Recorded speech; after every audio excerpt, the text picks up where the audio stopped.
He's hit, but he's still heading for the target.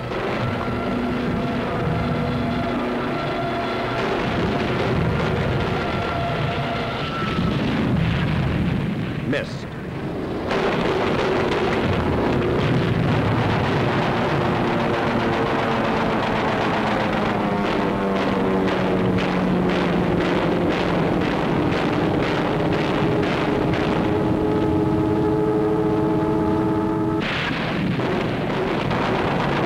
By night it went on. Hundreds of land-based planes streaked low over the sea at our carrier.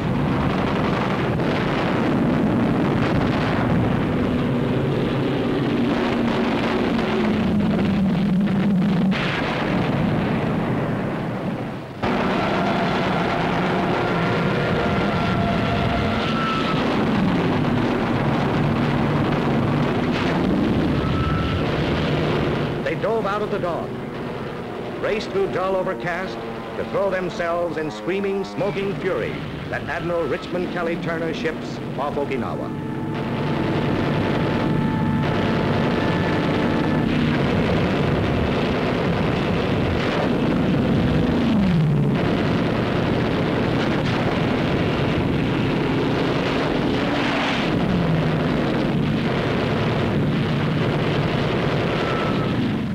Again, the old battleships were there, and new ships of the line. And a rugged little man named Ernie Pyle. There was no retreat. This was the fleet that came to stay, that had to stay.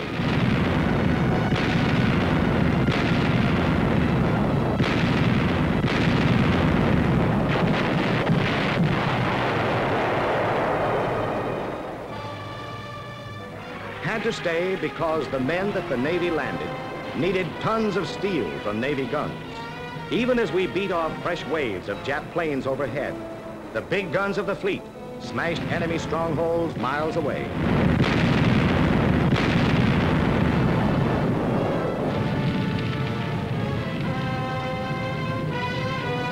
Had to stay because our men advancing through the rice paddies and over the steep ridges had to have close air support from the baby flat tops.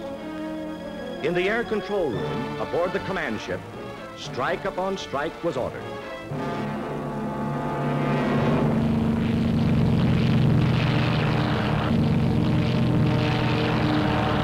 Then the Navy and Marine flyers laid down precise, deadly rocket fire to help make the next 50 yards of advance less costly.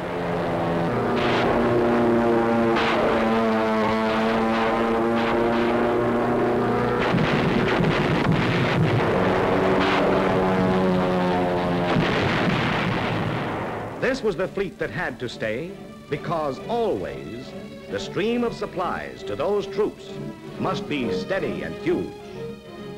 A bridge of ships was thrown across the Pacific to bring our men more food, more medicine, more ammunition. And waiting at the end of the longest supply route in any war were the kamikazes.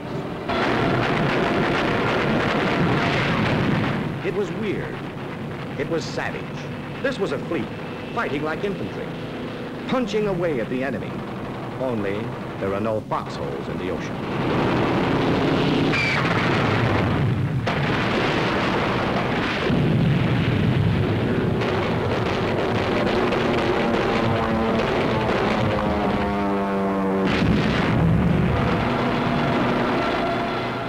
March 18th to the 21st, 556 Japanese planes destroyed.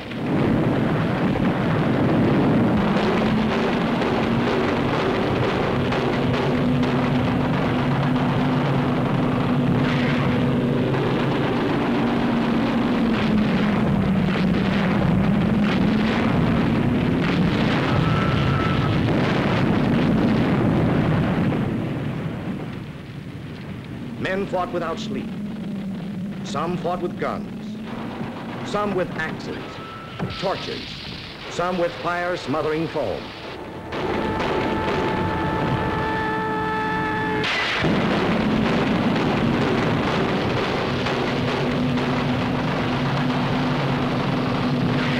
It was fix and fight at the same time.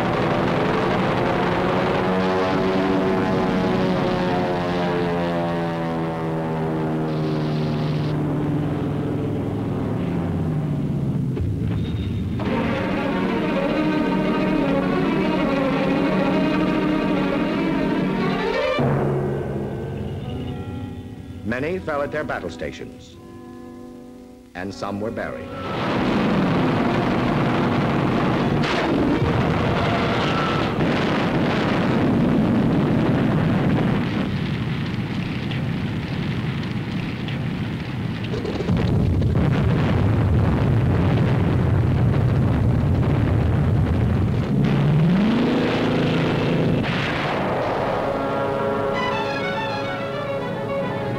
Don't Give Up the Ship became more than a schoolbook legend.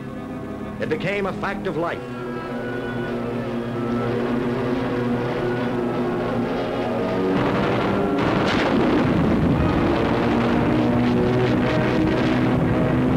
April 13th brought more planes and shocking news. Between attacks, weary men, afloat and ashore, paid honor to the beloved figure in the blue Navy cloak, said farewell to the father of the modern American Navy.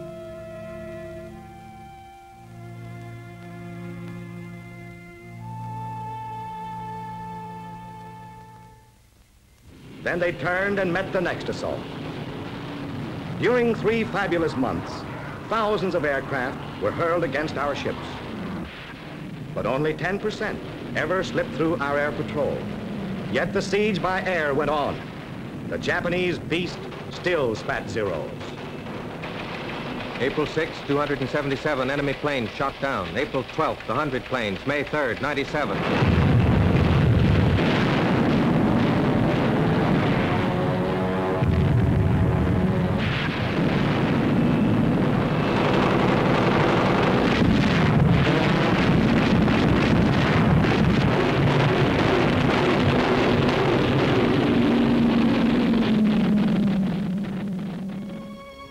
In the early gray hours of the morning watch on May 9th, the great news came. VE Day in Europe. It came first to the lookouts, to the men who stand guard while the others sleep. Men were glad and grateful. Home seemed a little nearer. But for now, VE Day was simply the 1,247th day of our Pacific War. From the rolling decks of our carriers, the fighters rose once again to intercept the enemy.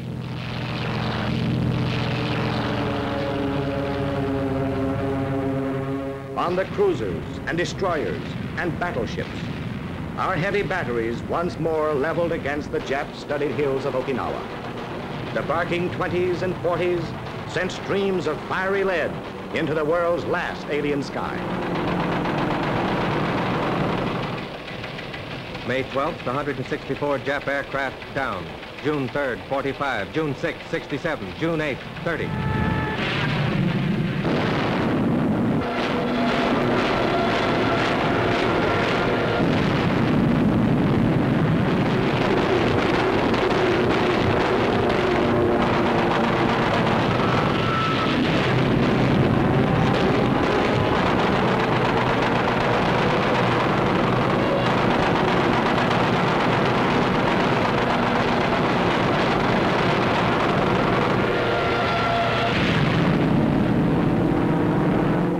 Week after vicious week, the most devastating air-sea battle of all time wore on. The Japanese paid with their Air Force, with their newest ships, 4,232 planes.